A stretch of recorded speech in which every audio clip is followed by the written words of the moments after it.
Begin by opening the hood and locating the access panel at the front of the engine compartment near the headlight assembly and indicated by the green arrow.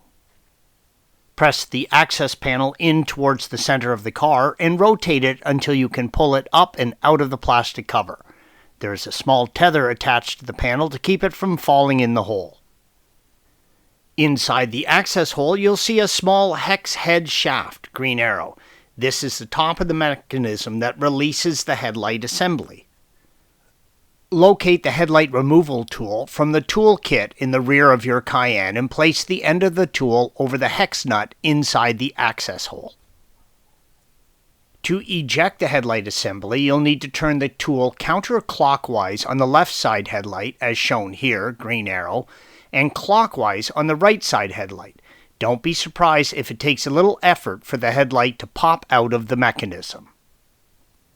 Once you have removed the headlight, follow the steps in the headlight repolishing kit that you have purchased. There'll be various stages of sanding and polishing. Once finished, you should have two headlights that are crystal clear, which will provide more light when they are turned on. The front of your Cayenne will look better whether the headlights are turned on or off. Installation of the headlights is the reverse of removal. Thanks for watching. Be sure to subscribe to our channel and check out another video in this series.